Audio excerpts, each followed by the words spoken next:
Hello guys, welcome in. Hi, good morning, good afternoon, good evening, wherever you are. This is your girl, Mommy So True. Welcome to my channel. If you're new here, hello, how are you doing? Take a moment to like, comment, subscribe if this is a community that you want to be a part of as you heal your life and as you continue your recovery journey.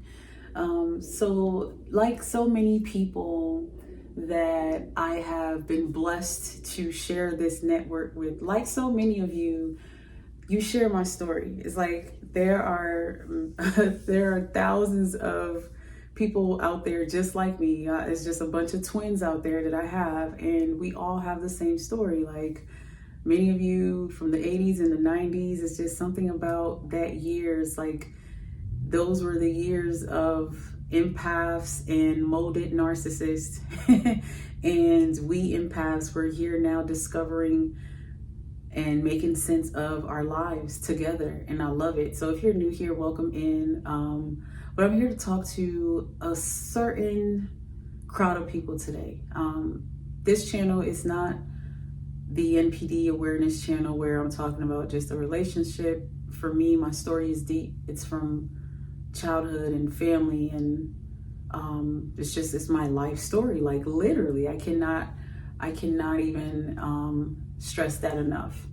But today's video, I want to talk to you guys and be transparent and vulnerable and open and truthful, and share the experience of that scapegoat who becomes the scapegoat, and furthermore, the scapegoat who becomes an educated and an empowered empath. The scapegoat who is actually not a scapegoat, because you're nobody's damn goat. You were used as a sacrifice for your family, and that's why you were a scapegoat. But you end up escaping, and when you escape, the family loses the most valuable piece to the family. Scapegoats are special beings. You're called to make a difference in your family, not the bloodline, because it's not the generational curse, because I don't believe that's for you to break or you to carry, but it's for you to break the curse that's on you, your individual life, so that you can fulfill your life and create the family that you want. Because just because you heal doesn't mean that your siblings are going to heal. They may not. When you're in a narcissistic family dynamic, the radical truth is that you were an outlier, but you were an outlier for a reason. You're nothing like your siblings for a reason. Even the ones that come close to you are still nothing like you for a reason. And as much as being in that family dynamic breaks you, tears you apart, stagnates you, cripples you, hurts you, brings diseases, because it does, coming from that type of family dynamic, you end up with a lot of issues. Issues with concentrating, learning, your vision, your body, issues with inflammation, issues with your liver later on in life as you get older, issues with socializing, holding on to friends, getting friends, keeping friends. Because of your uniqueness, you're just always so strange, and you appear strange, and which as you get older, you learn that it's not that you're strange, it's that you're powerful. And it's intimidating to be as powerful as you. When I say powerful, you're wise. It's like the scapegoat is so filled with wisdom, the type of wisdom no one on this earth has, because it's a gift. And so that's why it seems like every scapegoat always manages to make a completely different life outside of the family that they come from. And I just see so much beauty in that. And for me, being the scapegoat also meant that I am the truth seer. And the older I get, the more I see the truth about every little thing and every little detail that I think mattered to me growing up. And now I understand that, okay, these are my parents. I don't blame anyone. It's not a blame game. I understand that, we're all people and we make decisions, we face decisions based on how we were all brought up. And unfortunately, some of our parents did not get the proper upbringing, the proper healing, the proper socializing skills, parenting skills, coping skills, a lot of things that they just lacked that affected us. But because we were born to be these empathetic beings, we did not turn out like our narcissistic parents. And fortunately for us, many of us, we end up living thriving, fruitful, fulfilling lives because we yearn for it. And we really want it so much to the point where we will do nothing to see our lives flourish the way that we really want it, because our vision is clear. It's always been clear. Even when we were young and they were abusing us, we always knew that we wanted a happy life. We wanted a happy family. We want kids running around happy. We want our husbands and wives running around happy. So we've always had a beautiful light. And to me, this is what becomes the ultimate karma for the narcissistic parent. And I want to talk about this today because the situation with alienated parents is not really addressed a lot. It's not talked about a lot. And even more so, a lot of people don't get to share their testimony or their story surrounding that. And that is one of the biggest issues with narcissistic abuse for families and children who get divided and separated. Divorce and separation comes in, and then now there's kids involved, and the kids end up suffering because the kids were already being programmed before the separation. So by the time the separation happens, the kids are completely just confused, broken, and they carry on all of the burden, and they feel like it's their fault. And this destroys children. This makes them highly dependent adults with attachment issues. This makes them children who can't control their emotions, children who make very bad decisions in life because they typically end up parenting themselves, children who are full of self-doubt because they've never had parents to validate them. The list goes on and on and on. For me, luckily, I had an empath dad. So my dad left a lot of impact on me with some of the things he used to tell me, just calling me beautiful, letting me know I was his princess, and just some of the things that every little girl needs to hear and be validated from her father. I was able to get that, and that plays a major role in some of my qualities as a woman now. Granted, my mother also put some great qualities there too. My mother was a very intelligent, beautiful woman who was, big on cooking and cleaning and all of that, and that added some great attributes there. But she had narcissistic ways based on the culture that we grew up as Ghanaian West Africans, based on just what she believed is love. Her definition of love is distorted. She did not understand what love was, and it affected her life. It has affected choices that she's made in her life, and it's cost her. Narcissistic parents end up reaping karma because the children that they're manipulating don't stay children forever. We end up growing up, and those of us who are the scapegoats, those of us who are the empath children, we end up growing up and really wanting to know the truth, and we end up finding exactly what we may not even be looking for. We end up discovering the patterns. We end up discovering the cycle. We end up paying attention to it. We see it in our siblings, and we try our best to not be like that. Most scapegoats are scapegoats and are isolated because they don't want to be like that. They don't want to raise their children like how they saw their siblings raising their children, or how they watched their parent raise them. And that's just what it is. A true scapegoat is usually typically a true empath, and sometimes they're broken because of their trauma, but A true empath can bounce back from their brokenness because they're willing to look into themselves. They're willing to look in the mirror and work on themselves and do that work, because it takes that. It takes working, it takes educating, and so you can become empowered. And once a scapegoat becomes empowered, that narcissistic parent, it's doomed, because now you, that scapegoated child, you're a different example from what this parent has been telling the world about you.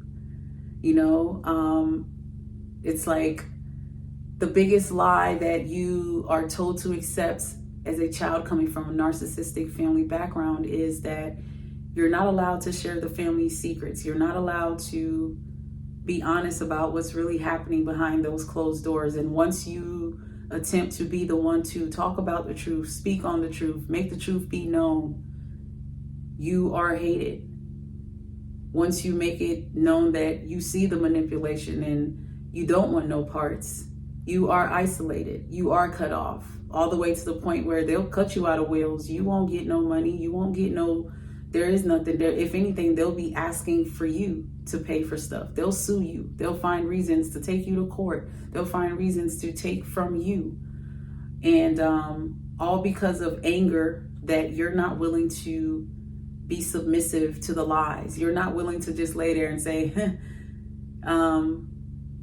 you know, you're right. It did happen the way you remember it and not the way I remember it. You know, the scapegoat is like, no, fuck that. It happened the way I remember it, and that's just that. I see it. And if you guys are going to be against me, I'm just going to move across the country. The scapegoat is brave and courageous, and our cutoff game is just so strong. And the narcissistic parent ends up suffering from that, because a lot of times the scapegoat is the oldest child and is the most empathetic in the family, and you're the one that one day they need. You need to come wipe their old, raggedy, wrinkled ass now. You know, a lot of times the narcissistic parent now has dementia and all kinds of issues, and nobody wants to take care of them. But guess who's available? Or guess who has the money to do it? Or guess who has an apartment? Guess who has a house with space? Guess who has a car? The scapegoat. The one who's been casted out, you know, talked about, ridiculed.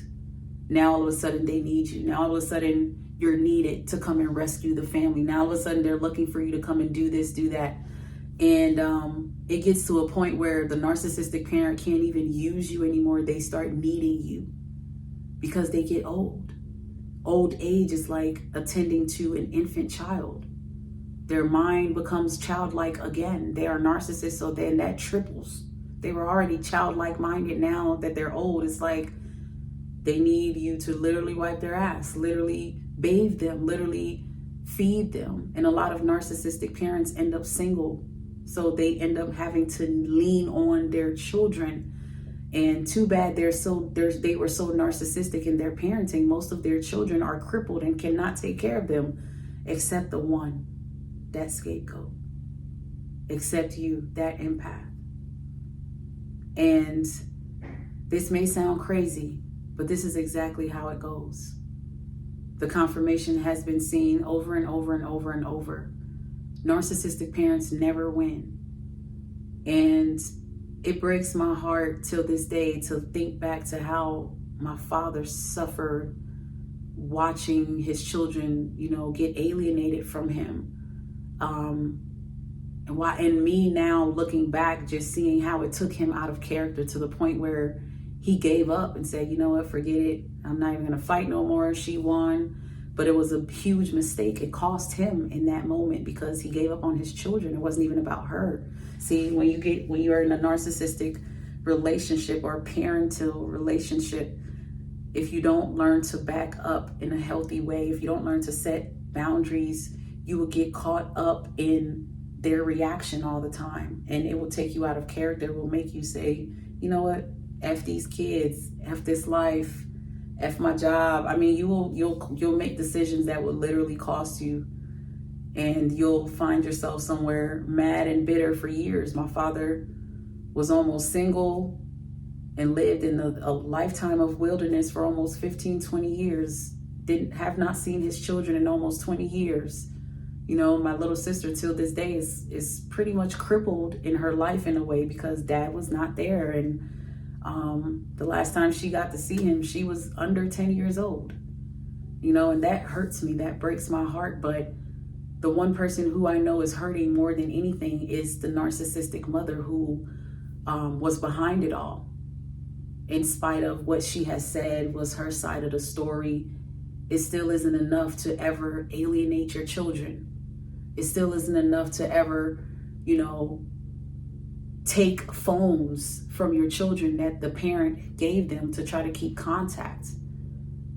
I now see clearly what parental alienation is, and I can talk about it from the psychological aspect, but really more from the personal experience, because I was that child. I literally sat there, watched my mom, you know, hatefully keep him away from us. It's just the truth.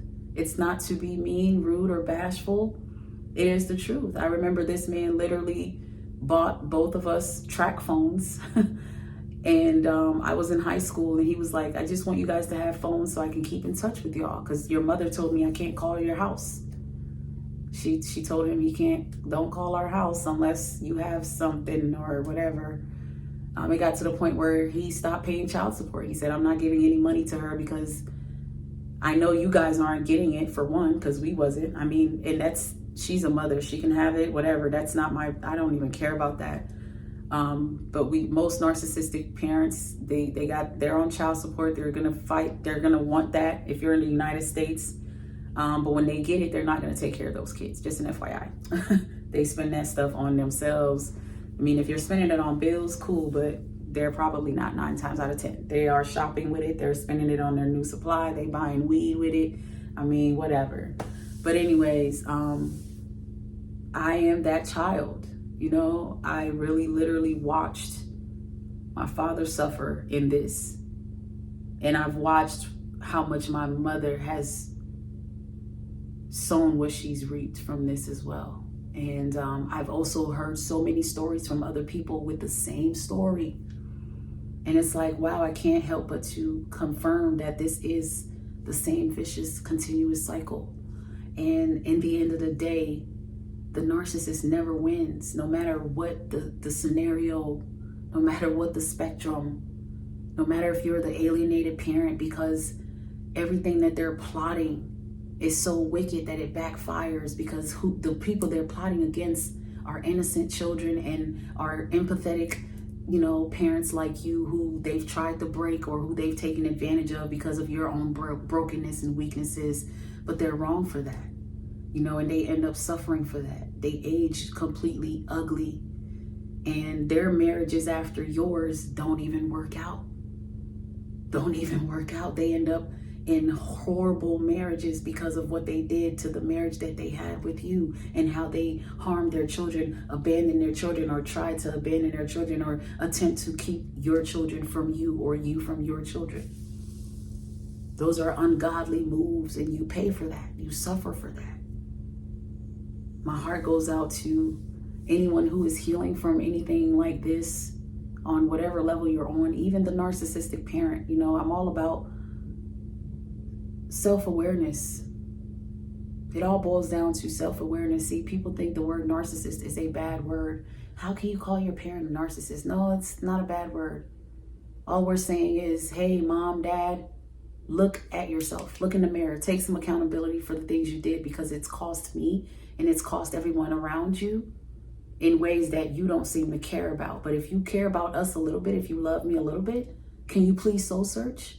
Can you be honest with yourself for once? Can you put that Bible down and stop pretending that you are a holy person and really go to God for real, and get real deliverance?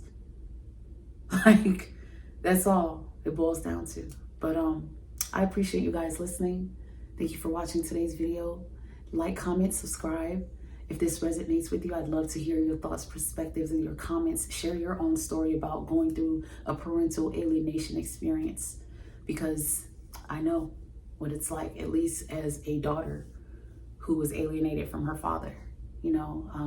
But I'm healing. I'm healed in a lot of ways. I've let a lot of things go. This is not about resentment, hate, or anything. It's really coming from a place of pure love, honestly. honestly, and it's a beautiful place to be. It is.